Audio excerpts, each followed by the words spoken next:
Hence, this will help you to find the path back home while you're returning. The snow golem will also help you in keeping the mobs away by throwing snowballs towards them. You can place multiple trapdoors in this manner and close it to make a fence. Now if you hold a food item in your hand, the mobs will jump inside and follow you, but they can't jump and come out. This can be used to trap multiple mobs using different food types.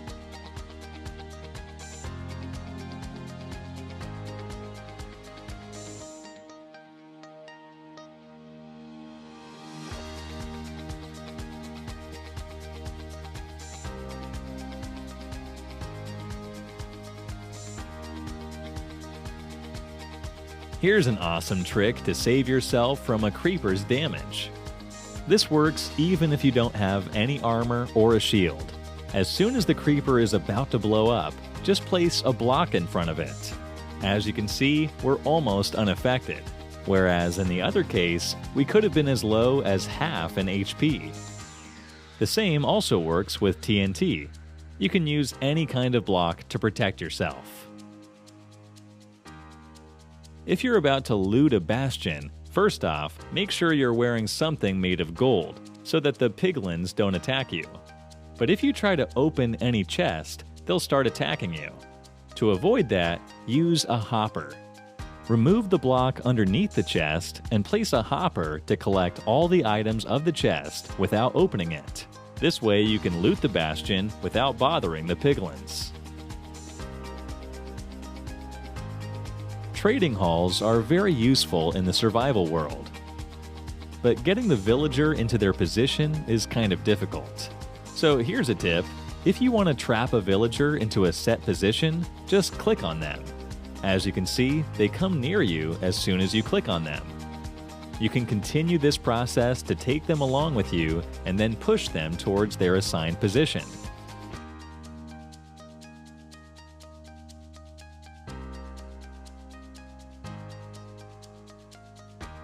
If a mob comes out of its fence and you don't have their required food type, just take a flint and steel and click it over the mob.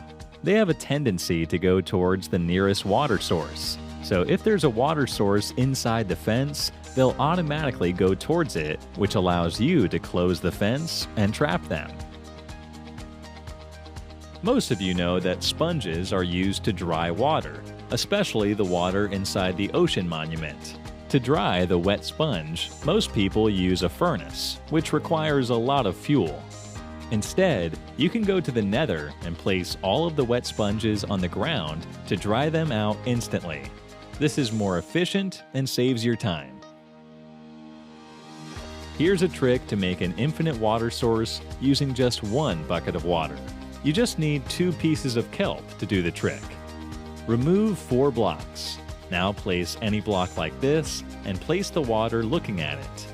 Now take the kelp and plant it exactly on these 2 tiles. That's it.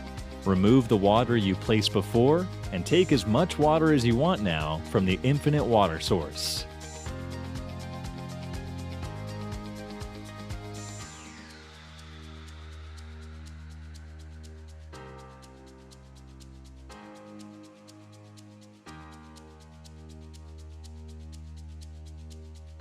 Here's an amazing trick to hide a chest inside your room. All you need to do is place 3 stairs. One towards the left, one on the right, and the last in between those 2. Now place a double chest in this manner and fill the area. To access the chest, just point your cursor towards the leftmost stair. You'll see this black outline. Just move the cursor a bit diagonally till the outline disappears. As soon as it disappears, click on the block to open the chest. You can successfully hide your precious items, such as diamonds, in this way.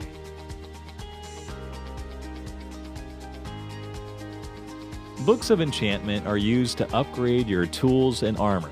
But did you know, using a fire aspect book, you can light up a campfire? This can be useful in cases when you don't have a flint and steel.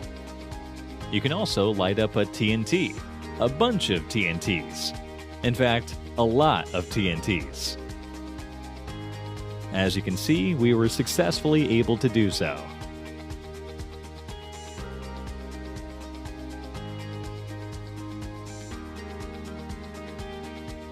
If you're planning to build a mini storage outside your house, use this method. Place the chests, now remove blocks in front of it. Then take a bucket and place the water over each of them in this manner. So now, even if a creeper blows up next to it, the chests won't break. This works for TNT as well.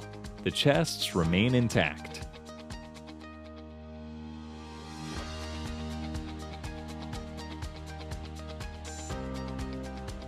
Here's a lesser-known tip. If a charged creeper blows up next to a stray, it drops a wither skeleton head. So here's our charged creeper. Let's take him towards the stray and see what we get.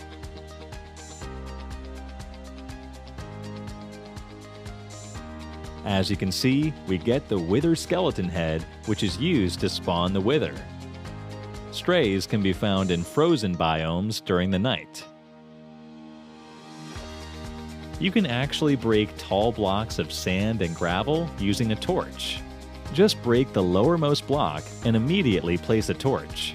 Everything above it will automatically break down. Let's try it with gravel now. It works. While mining, you often come across gravel which just keeps on falling. You can use this method to break all of it at once. Using shulker boxes, you can make hidden entrances to a secret room. All you've got to do is place a block like this, and then place the shulker box while looking at the block. Now just stand close to the shulker box and open it. Sprint towards the back to go through the wall. Hence, this is a good way to hide all your loot. Here's a tip to take better screenshots of a building or scenery. This is what it looks like normally. Now if you go to video settings and change the FOV to 30, the screenshots look a lot better and realistic. Here's a comparison. Here's a fun trick which you can do to trick your friends. Place a TNT. Now place an anvil above it. Light the TNT to see the magic. As you can see, we took no damage. Also, the blocks around us didn't get damaged at all. If you've enjoyed watching this and want a part 2 of the video, make sure to like and subscribe. Let's keep a like aim of 100K. Hope you guys do it.